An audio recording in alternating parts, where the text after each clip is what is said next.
Hola, este es el vídeo 2 del tema de análisis numérico matricial del curso de métodos numéricos. En este vídeo vamos a estudiar los sistemas triangulares, que son aquellos que tienen 0 por debajo de la diagonal o 0 por encima de la diagonal. Vamos a ver cómo estos sistemas se pueden resolver con algoritmos muy sencillos. Y vamos también a ver cuál es la complejidad computacional de estos algoritmos. Bien, en el caso de tener una matriz triangular que tiene ceros por encima de la diagonal, entonces para resolver el sistema podemos calcular todas las soluciones haciendo un descenso. ¿Eso qué significa? Pues que la primera solución, U0, sale directamente de la ecuación A00 por U0 igual a B0, y de ahí podemos despejar. Y una vez que tenemos U0, podemos calcular U1 de la siguiente ecuación, y así sucesivamente vamos descendiendo y calculamos directamente todas las soluciones. Es decir, primero calculamos U0 de esta manera, luego U1, como ya tenemos U0, pues despejando la calculamos directamente, despejando de la siguiente ecuación, así para cada uno de las incógnitas del sistema. En el caso de una matriz triangular donde son 0 todos los elementos por debajo de la diagonal, pues es muy parecido. Lo único que sucede es que el primero que se calcula sería el último elemento, y luego pues vamos subiendo y vamos calculando el resto. Es decir, que primero calculamos el último elemento de la solución, luego el anterior, y así sucesivamente.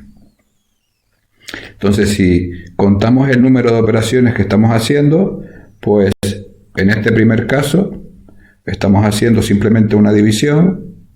En este segundo caso estaríamos haciendo una división, una suma, porque sumas y restas las consideramos iguales, y una multiplicación. Esta sería la suma y aquí tendríamos una multiplicación, y cada vez que vamos avanzando pues aparece un término más, y por lo tanto se acumula una suma más y una multiplicación más.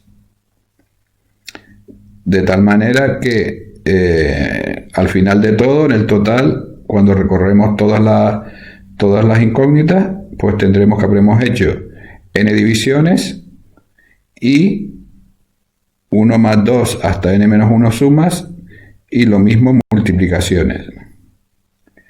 Entonces el número total de sumas y multiplicaciones que tenemos pues sería esta suma que hay aquí, que esta suma se puede sumar y da esto que está aquí. Es decir, que si quitamos, si simplificamos, lo que va a quedar es n al cuadrado menos n.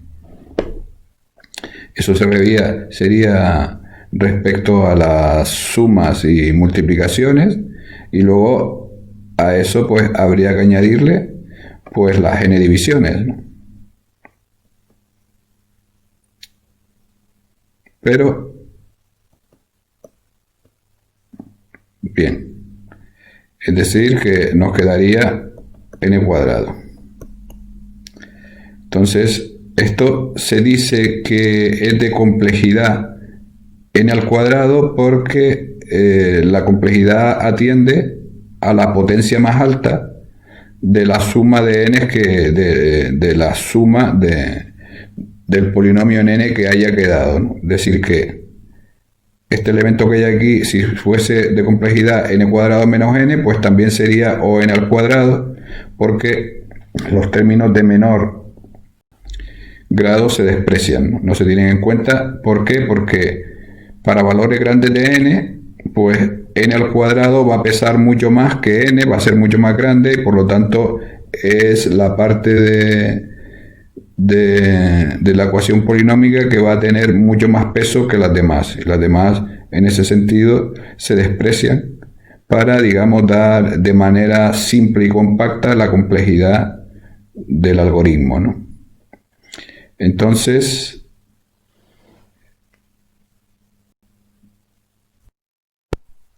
bien, algunas cosas importantes que hemos visto en este vídeo es que los sistemas triangulares se resuelven fácilmente por un remonte o un descenso, que la complejidad computacional de los algoritmos de resolución de sistemas triangulares es del orden de n al cuadrado, es decir, que la máxima potencia, de acuerdo con la dimensión de la matriz n que aparece al computar el número de operaciones, es n al cuadrado, y esto se puede expresar de dos formas, o bien simplemente O de n al cuadrado, o bien también poniéndole delante el número que acompaña al coeficiente de mayor grado. Entonces, para tener una idea de cómo funciona esto de la complejidad y cuándo podemos decir que un algoritmo es más rápido que otro, pues por ejemplo, si tenemos un algoritmo que requiere 3n al cubo más 8n al cuadrado operaciones, pues diremos que este algoritmo es de orden 3n al cubo o n al cubo, en función de si ponemos delante el coeficiente que acompaña al n al cubo, y diremos que este algoritmo es más lento que cualquier otro algoritmo de complejidad O de m n k, donde k es menor que 3 y para cualquier valor de m. Es decir, que lo que realmente miramos a la hora de comparar algoritmos sería la potencia, y en el caso en que sean algoritmos de la misma potencia, pues entonces ya miraríamos el coeficiente que acompaña a la potencia. Es decir, que si por ejemplo tenemos un algoritmo de complejidad 2n al cubo más 8n al cuadrado y tenemos otro algoritmo de complejidad 3n al cubo, pues entonces el primer algoritmo pues va a ser más rápido que el segundo, porque el número que acompaña a la potencia 2 es más pequeño que acompaña aquí a la potencia mayor, que sería 3.